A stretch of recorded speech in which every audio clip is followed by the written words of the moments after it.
What's going on, guys? Welcome back to Classic Octane. I am Taylor. Today we are jumping back on the Triumph build. If you didn't catch the first video in this series, this is a 75 Triumph I pulled out of storage. Had a locked up engine when we started and is in pretty rough shape. So this is kind of a apocalypse style build that I'm putting together while we're all kind of stuck in quarantine. So in the last video we did take apart the top end, discovered some damage. Piston ring is broken. I broke it, but it was like jammed in there. The cylinders are a little bit rusted. We're gonna have to hone them out.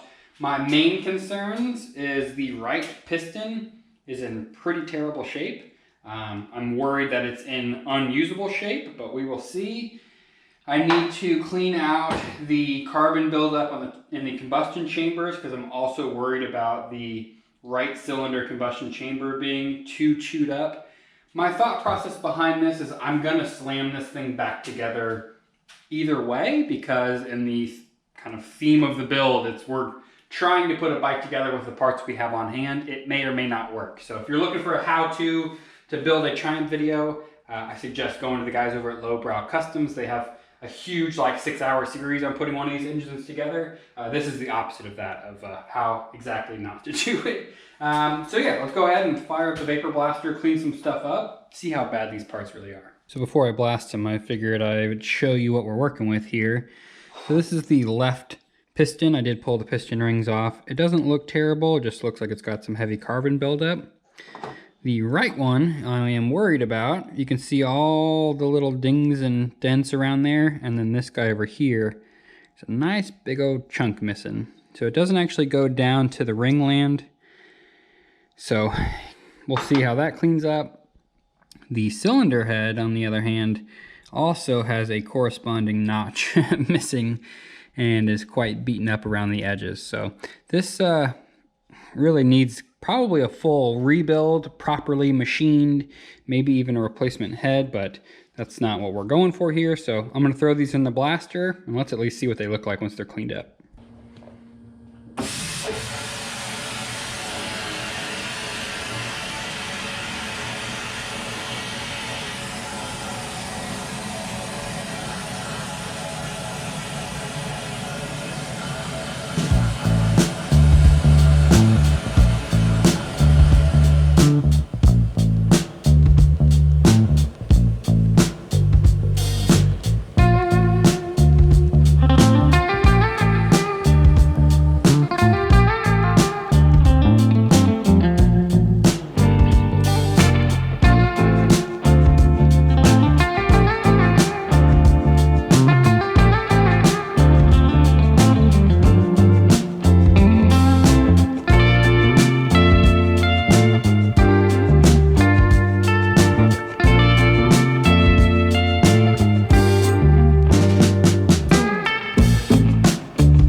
Blasting done, and yeah, we found some interesting results. So I blasted the combustion chamber, like I said. I didn't really go all out and get all of the carbon deposits off. I just wanted to get the big chunks so I can kind of see. I don't know if you can tell around the outside edge of this combustion chamber, but it is really chewed up. I mean, I am surprised like there's not a chunk of a valve missing that went bouncing around in here. Something that was not supposed to be in the combustion chamber definitely bounced around in there at one point. Our left piston cleaned up real nice, looks good. I mean, a couple little marks here and there. Probably should be replaced even in the condition that it's in now. And then you got this bad boy. I don't know if this is gonna focus properly, but this thing is what is affectionately known in the motorcycle industry as scrap metal. This piston is completely shot. It is bad. It is in really, really rough shape. I don't know what in the world would cause this other than, you know, some chunk of metal, maybe a tip of a spark plug, you know, broke off in here and just went bouncing around. I didn't see anything when I pulled it apart, so most likely something happened, you know, maybe the tip of a spark plug broke off, bounced around in here. That's originally why the bike was parked. Who knows, somebody probably opened it up, looked in there, saw the damage and said, oh, nope, I'm writing this bike off. And then, you know, it's probably exchanged hands 10 times since then, who knows. But this is kind of one of the side effects of buying a motorcycle with a seized engine, is you don't know if it's gonna come back with the little Marvel Mystery Oil or if it really needs a full rebuild. So now I'm gonna decide what we're gonna do, knowing the amount of damage the inside of this engine has. So thinking it over for a bit, if this was a customer bike, a bike I intended on selling, a bike I intended on riding long-term myself, this engine needs a complete proper rebuild, continuing to tear apart the case, you know, replacing bearings, obviously new oversized pistons, probably take 20 thousandths out of the cylinders, either weld and have the combustion chamber kind of redone or find a replacement cylinder head. You know, it needs to be completely gone through, but that's not what this build is. This build is more of an experiment, a kind of an outlet for me to stay entertained, also hopefully help entertain you guys while we're all stuck inside. So I decided I'm just gonna try and put this thing back together as best I can. So I'm gonna put the new piston rings we got on, you know, we're gonna hone the cylinder, we're gonna put it back together knowing we have internal engine damage. See what happens. Maybe it'll still run, maybe it won't, I don't know, but I mean, we're all stuck inside, so let's have a little bit of fun and figure it out. So what do you say we go ahead and get the hone, and we'll give these cylinders a nice cleanup.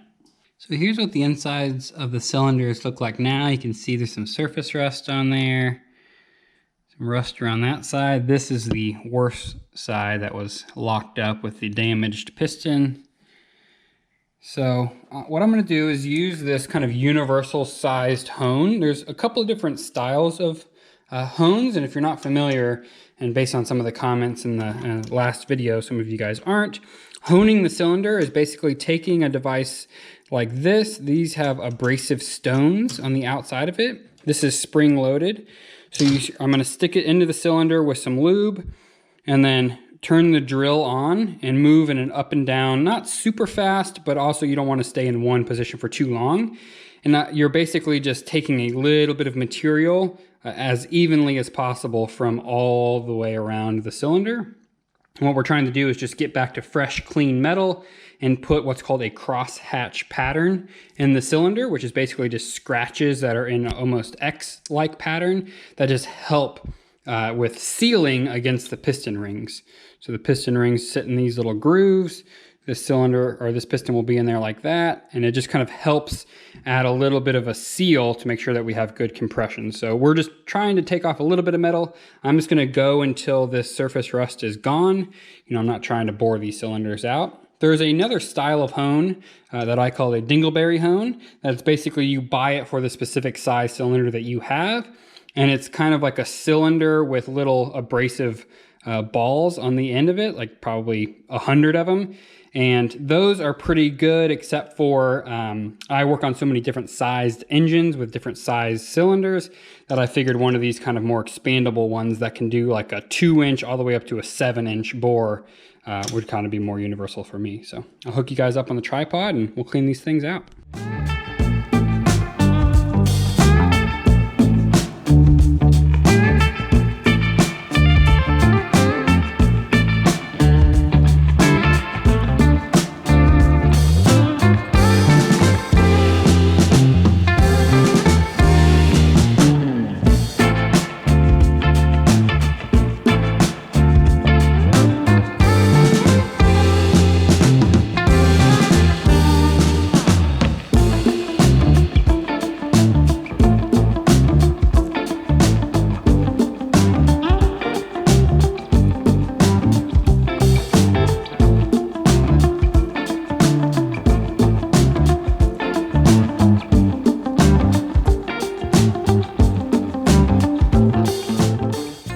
So we got rid of the heavy rust, and then we have a good kind of crosshatch in there. As with any kind of automotive, motorcycle, car related YouTube video, you know, if you're looking for the right way to do it, just go down in the comments. I'm sure there'll be 10 grumpy old men that are just dying to tell us all a different way to do it. But now I'm going to go ahead and get my piston rings, the new ones. We're going to put them in here and we're going to see what kind of ring end gap we have, because we're going to probably need to file them down. From what I've looked up, I believe we're looking for about 15 thousandths. I'll show you guys what that means here in just a second. Uh-oh, people. I had a lapse in clarity and I've made a mistake. So what I failed to notice before I bought these piston rings, and I don't know how I missed it, there is a little plus O2O on top of this piston. What that means is that this is already an oversized piston. So this piston is already 20 thousandths of an inch over what a stock piston would be. So I mistakenly assumed that this was the stock piston, the stock, cylinder size, all that kind of stuff. Just didn't even second guess it until now, which is my own fault. So yeah, we already have oversized pistons, which means the rings that I ordered are too small because I ordered them for a stock size cylinder, like a doofus. So how I figured that out, I'll just go ahead and show you, is this is one of the new piston rings right here. Place it into the cylinder, like so. Take one of your pistons and press it down. You can actually use the ring lands to make sure that you're pressing it nice and square to the bore, just like that. And then on the inside of this, there's a little gap, and that's your piston ring gap. Take a feeler gauge, measure it. I was looking for 15 thousandths of an inch. This is more like 35 thousandths of an inch, which is why I figured out, or how I figured out, that these were already oversized cylinders. So, unfortunately, we do have one broken ring that I accidentally broke in my last video, so I can't throw it back together with that. But since, again, this is an experimental engine, and this goes without saying, this is not how you should do this. What if I just take one new ring that's going to be slightly too small and I reuse all of the rest of the rings? So one cylinder will have the original rings completely. The other cylinder will have the top and the oil ring will be original and correct size. That middle ring will be a little bit small. It might hurt us a little bit, but I'm hoping the other two rings will kind of make up the difference. Of course, we'll offset our ring gaps. It's not a gigantic difference, but I mean, with what we're working with the condition of our pistons and stuff, we're not going to have a perfect engine by the end of this anyway. Long term, like I mentioned, we will be doing a proper rebuild. So let's do that. Let's just throw it together with 5 out of the 6 original rings. I'll use one slightly smaller ring. We'll see if we can get away with it. So I'm going to put the piston rings back on now. There is an order that they go in, and there is a orientation as well. On most of them, there's going to be a little marking that says top. You want to make sure that goes, of course, to the top of the piston. We'll be very careful. I should order a piston ring. There's like a special set of pliers that goes in here and pulls this apart a little bit, because these are obviously pretty brittle, which is why I broke one last time. Real amateur hour over here. Let's see, we'll just work it down nice and gingerly to our bottom slot, just like that. With our next one.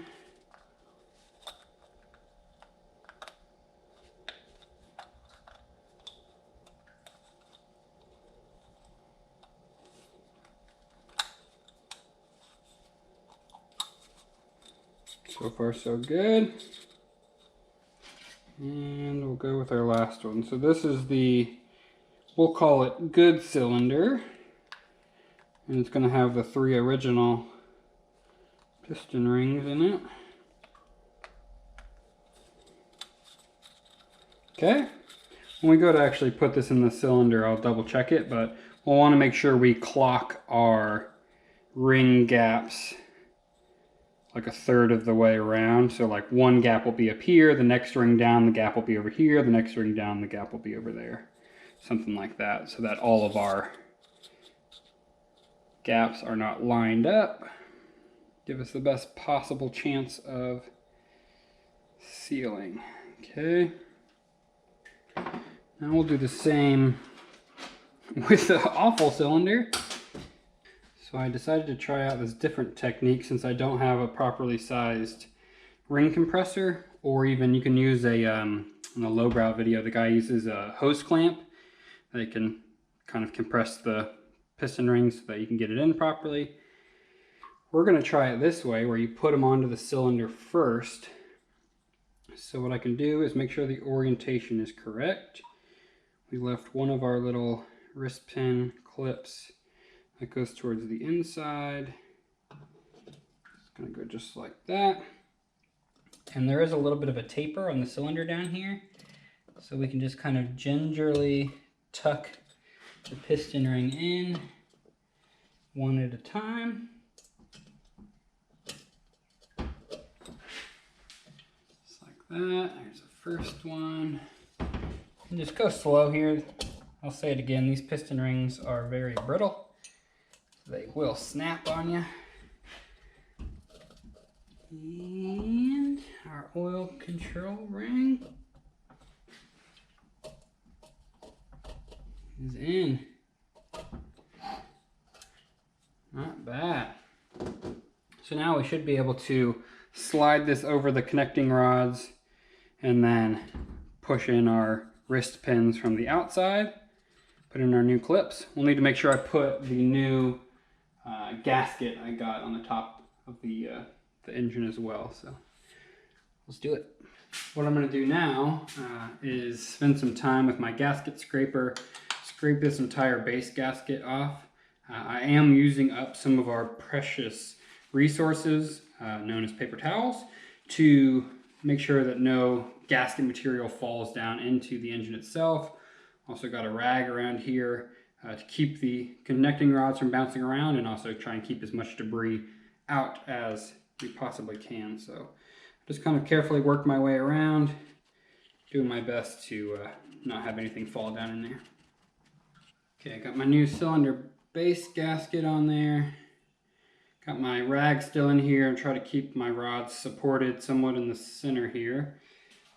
And I should, in theory, be able to slide these over, slide the wrist pins in. That's at least what we're going to try. Okay, this is the right cylinder here.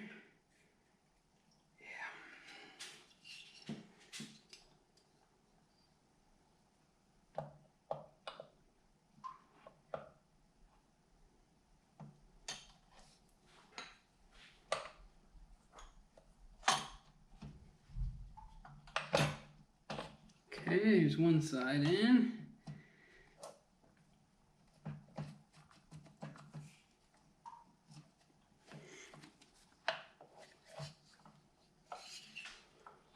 Come on, left side.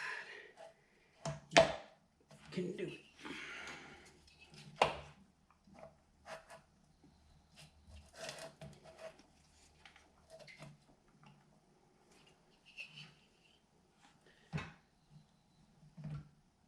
Come around to that side, see if I can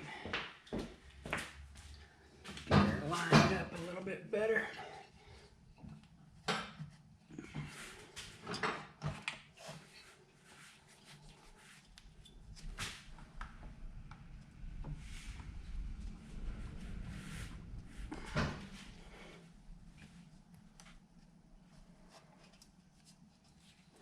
There we go. Cool. Let it rest right there.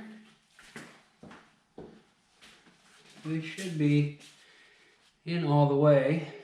If I can work my way up a little bit, pull my rag out.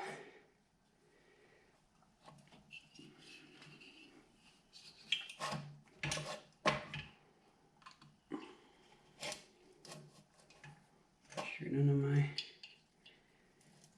lifters are coming out. Okay.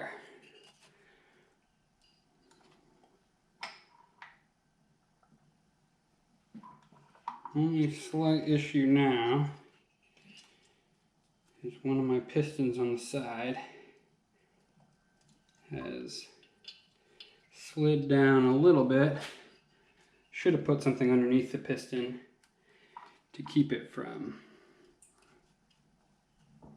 going down.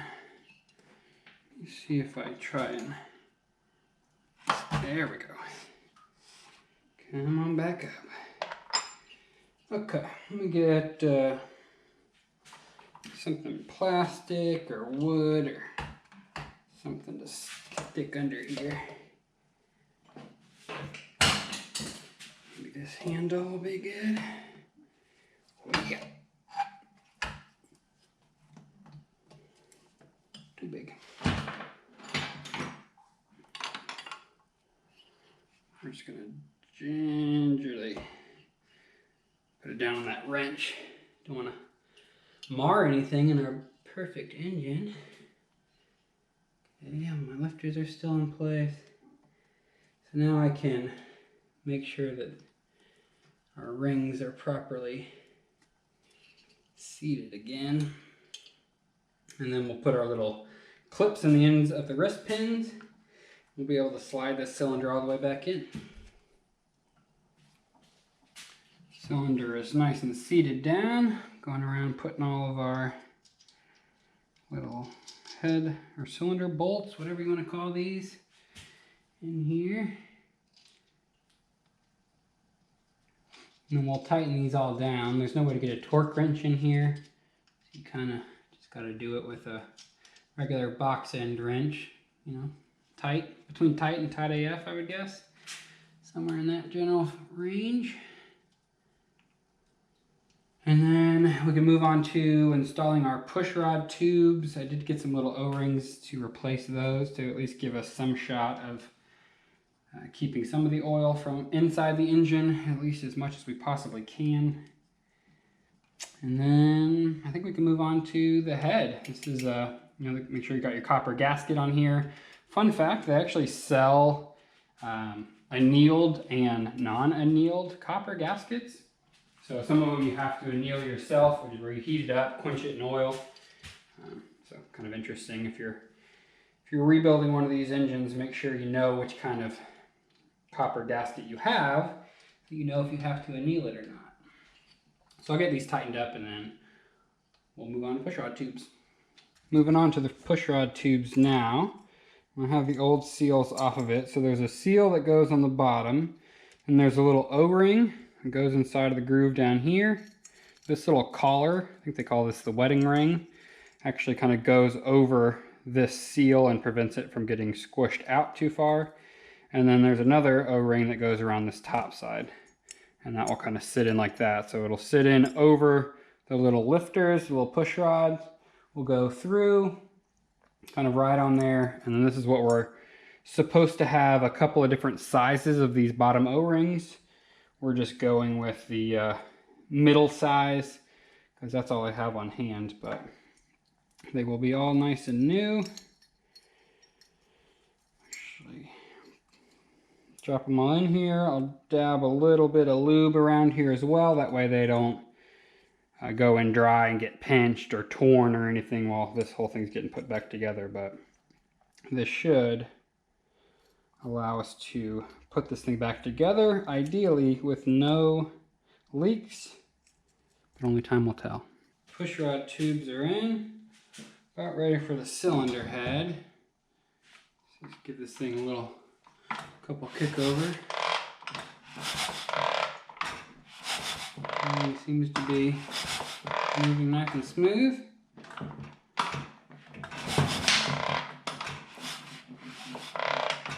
Cool.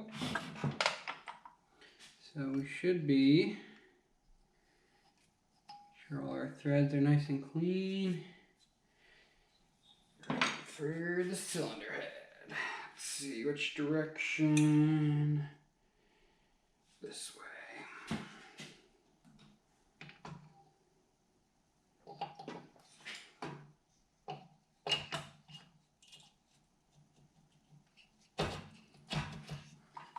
our push rod tubes, make sure they're going where they're supposed to go.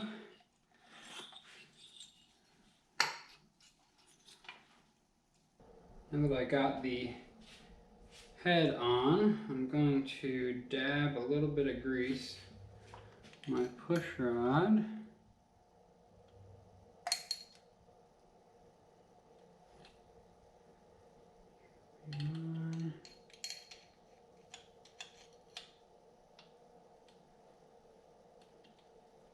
Should be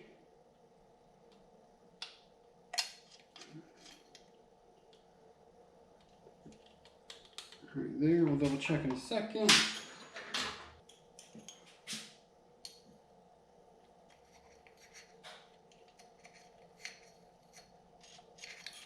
Kind of having to do this by feel here.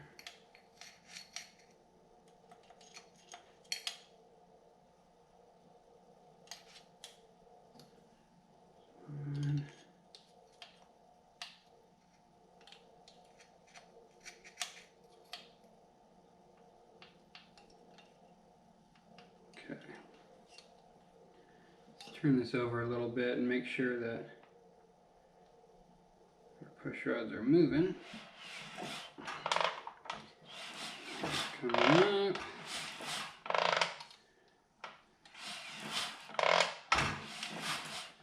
Okay.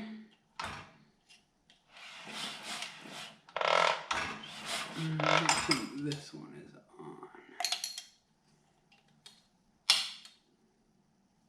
Let's try that. There we go. Cool.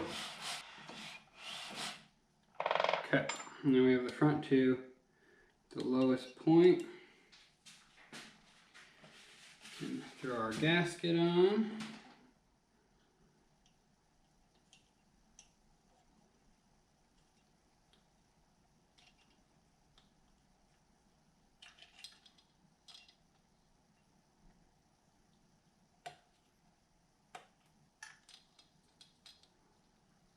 Cool, while we're at it, we'll go ahead and throw the back one on too.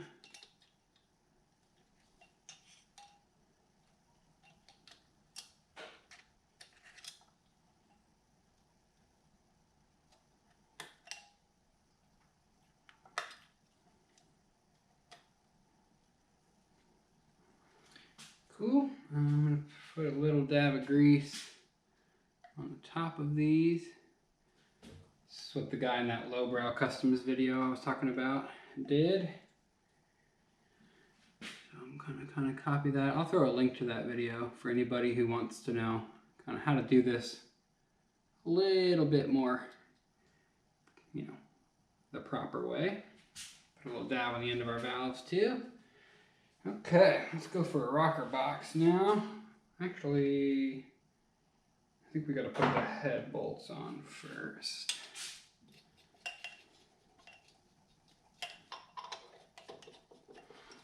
Yeah, because these head bolts, you put them on, and then the rocker box actually screws into this.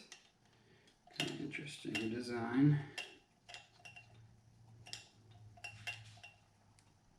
Okay, I'm going to go get my torque wrench and then look up the torque specs and sequence for these so we can get them all torqued down properly, and then we should be able to move on to the rocker boxes. Ready for rocker boxes. Cleaned off all the old gasket material, so we should be good to go. Make sure these are up and out of the way. Make sure our push rods are on. Looks good to me. Cool. So we have two larger bolts that go down in here. We're supposed to have two smaller bolts. One of them was missing, so I got to see if I can find a replacement for that. And then we have 3 nuts on the little studs in the front. I think we're supposed to have little washers on here as well, so take care of all of those.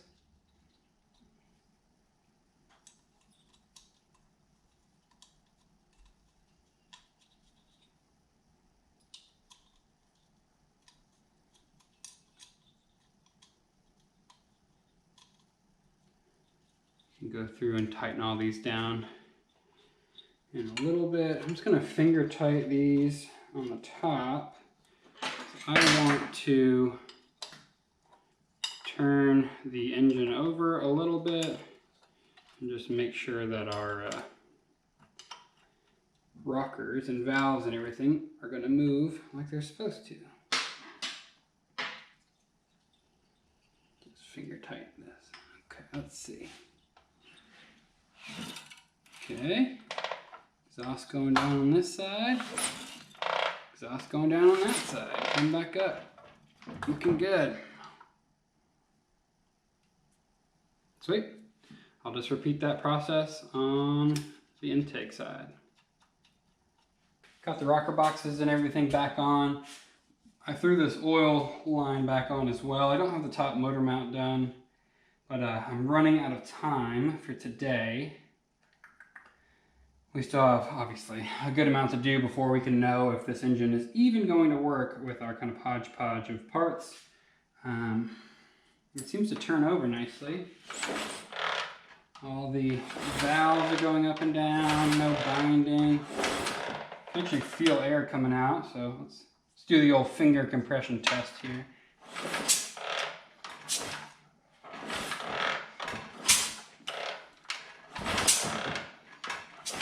Actually, I feel like a decent amount. My very scientific test. Let's try the other side.